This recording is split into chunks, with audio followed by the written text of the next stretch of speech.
हाँ तो मेरे प्यारे दोस्त, मैं फिर आपके बीच में एक वीडियो लेकर के आया हूँ और यह बहुत ही मज़ेदार और इंटरेस्टिंग होने वाला है।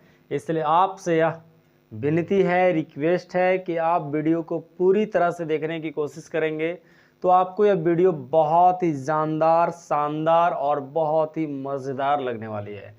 तो मैं आज आपके बीच में जो लेकर के आया हूँ यह है वैष्णव धर्म। बहुत ही मज़ेदार है कि इसमें जो है यह पढ़ना मुझे यह है कि भगवान श्री कृष्ण का क्या ऐसा रोल रहा और कैसे उन्होंने एक ऐसे पंथ को लेकर के चले और क्या चीज़ों का वो प्रवर्तक कहलाए और हमारे भारत प्रदेश के साथ साथ ये पूरी दुनिया के लिए एक मिसाल कायम की है।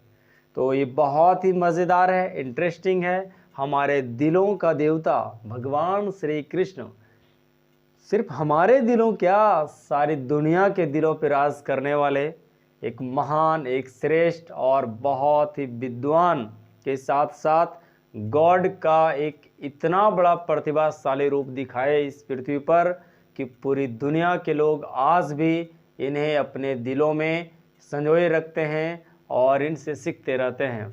तो चलिए मैं इनसे आता हूँ, इनके बारे में समझने की कोशिश करता हूँ। तो मेरे दोस्त, ये जो भागवत धर्म के बारे में मैं आज डिस्कशन करूंगा और ये भागवत जो धर्म है ये सबसे पुराना धर्म माना जाता है, जिसमें ये भागवत धर्म का दूसरा रूप यहाँ देखने को मिल रहा है जिसको कहा गया वैष्णव धर्म। ध्यान रखेंगे, भागवत धर्म को प्रचार प्रसार करने का, आगे बढ़ाने का किनका ज़्यादा रोल कहलाता है, तो इसमें बहुत सारे पहले का, जिसमें रोल यहाँ पे वासुदेव जी का भी देखने को मिलता है।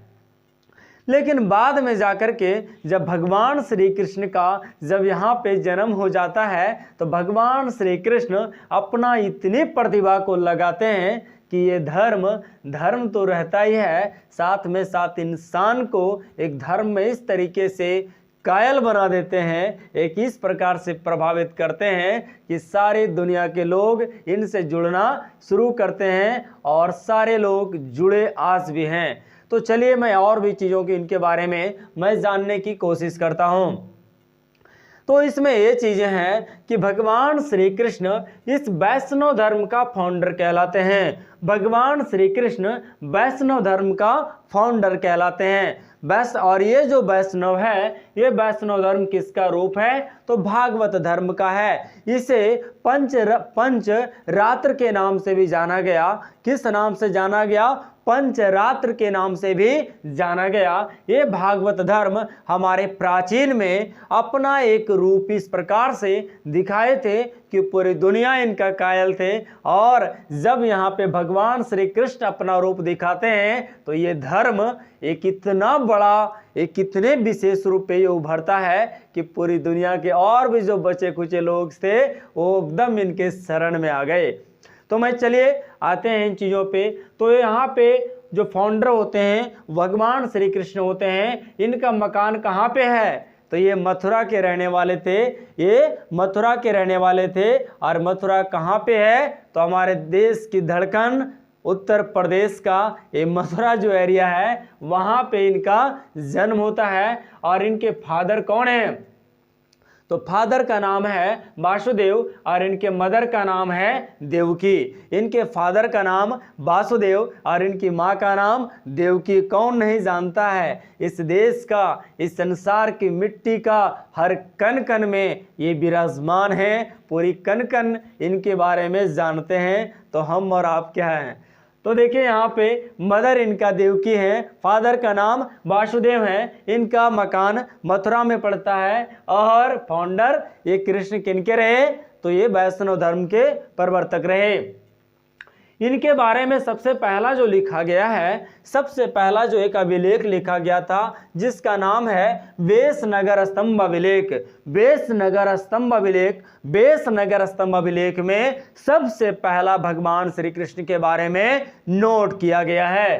अब मैं बात करूं, इन्होंने जो बताया कि मोक्ष की प्राप्ति के लिए सिर्फ सिर्फ आपको एक ही चीज़ करना है। दुनिया कहते थे, जैसे अब अभी आपने सुना होगा जैन धर्म में कि नहीं आपको सेवाएं करनी है, आपको क्या करना है कि आपको भगवान के लिए ये पंथ में जाना है, वो पंथ में। इन्होंने कहा कोई पंथ की में जाने की ज़रूरत नहीं है, आपको कुछ नहीं करना है, आपको मेरा नाम सिर्फ लेना है। मैं काफ़ी हूँ आपके लिए। आपका नाम यदि मेरा आता है ना, मेरा नाम यदि आता है आपके दिलों में, समझ लीजिए कि आप पूरी दुनिया में अब आपको कोई भी ऐसा चीज़ों में आपकी सफलता से आपको कोई रोक नहीं सकता है।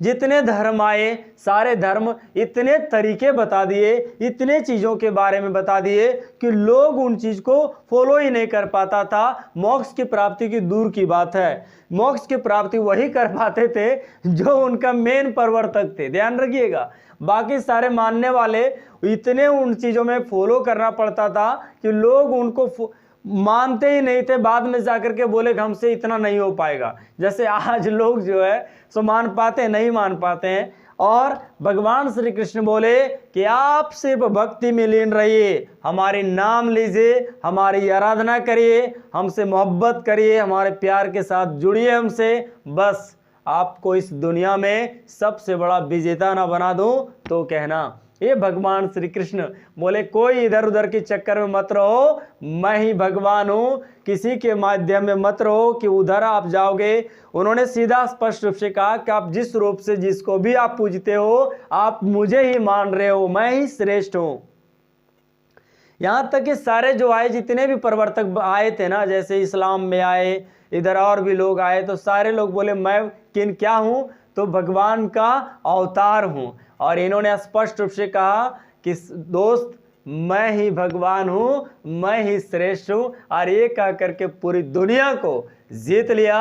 और इन्होंने ऐसे ज्ञान दिए कि शायद ही कोई ऐसे लोग आ पाए इस पृथ्वी पर जो ऐसे ज्ञान को दे पाए। आज भी हम भागवत गीता को यदि पढ़ते हैं तो भागवत गीता में ऐसी बातों को उन्होंने बताया है कि हमारा जीवन का कल्याण निश्चित है, और मैं अपने जो भी पथ में जा रहा हूं उस पथ में मुझे सफलता सुनिश्चित है। तो मैं और भी चीज़ों पे आता हूं कि जैसे इनका जो मोक्ष की प्राप्ति का माध्यम इन्होंने बताए वो था भक्ति, कि भक्ति में लीन रहिए, बाकी आप टेंशन मत लीजिए, सारी काम मेरे लिए छोड़ दीजिए, आपको ज़्यादा फिक्र करने की ज़रूरत नहीं है।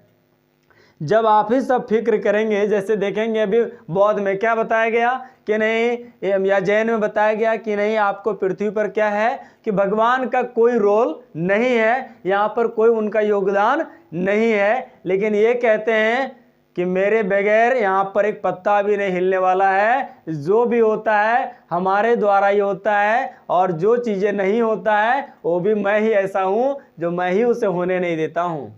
जो भी होता है अच्छे के लिए होता है। और वो सीधा स्पष्ट रूप से बोले कि संसार को हर चीज़ों में रोल है तो मेरा ही है, और मैं ही इसे बनाता हूँ और मैं ही इसे मिटाता हूँ। इन्होंने ऐसी ऐसी बातें इस दुनिया के लिए कहे कि कोई भी ऐसा प्रवर्तक आकर के इस संसार में इस प्रकार की बातें को नहीं रख पाए, जिसके कारण से भगवान श्री कृष्ण सभी के दिलों के राजा कहलाए। और साथ ही साथ भगवान का रूप तो ऐसे रूप में उभरे उन्होंने कि पूरी दुनिया कायल हो गए।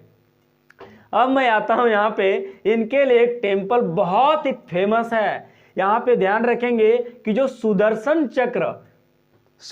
चक्र बोले भैया जो दुनिया नहीं सुनने वाले हो ना, ज़्यादा यह सत्य यदि बढ़ाओगे तो सुदर्शन चक्र छोड़ दूंगा। और सुदर्शन चक्र ऐसा चक्र होता था ना जो उनको रोकने वाला फिर कोई संसार में नहीं होता था। ये सुदर्शन चक्र में कितनी तीलियां होता था, तो इस सुदर्शन चक्र में 6 तीलियां होता था। ध्यान रखिएगा, सुदर्शन चक्र में कितना तीलियां था, तो 6 तीलियां था। और वो कहते थे जिस प्रकार से संसार घूम रही है ना, इस घूम रहा सारा संसार को, ये हमारे इस चक्र में सब समाहित है, और ये संसार हमारे द्वारा कंट्रोल हो रहा है। ये पर्सन पूरी दुनिया के लिए इतना मिसाइल काम करके गए कि पूरी दुनिया इनसे प्रभावित हुए। बहुत ही मज़ेदार पर्सन थे, बहुत ही अच्छे। यहाँ अपने भगवान एक ऐसे लीला दिखाते हैं कि सारे लोग बहुत ही इनको पसंद करते हैं। अब यहाँ पे आते हैं, इनका अंकोर वाट का मंदिर, अंकोर वाट में एक मंदिर बना है भगवान श्री कृष्ण का, जो 10.5 फीट इसकी इनकी ऊंचाई है। और ये मंदिर बहुत ही फेमस है। जिसको किसने बनाया है? तो सूर्य वर्मा सेकंड ने इसे बनाया है। ये सूर्य वर्मा सेकंड ने अंकोर वाट का मंदिर को बनाया है, जो 10.5 फीट इसकी इनकी स्टेचू बनाया गया है। ये टाइम कब है? तो मंदिर जो बनाया गया है वो 1150 के बीच में ये मंदिर को बनाया गया है। 1113 ईस्वी से लेकर के 1150 ईस्वी के बीच में ये मंदिर अंकोर वाट का बना है, जो सूर्य वर्मा सेकंड ने इसे बनवाया है। ध्यान रखेंगे, इनका जो टीचर थे ना, सबका कोई ना कोई जो पथ पे आगे बढ़ाने के लिए कोई ना कोई टीचर का बहुत बड़ा रोल होता है।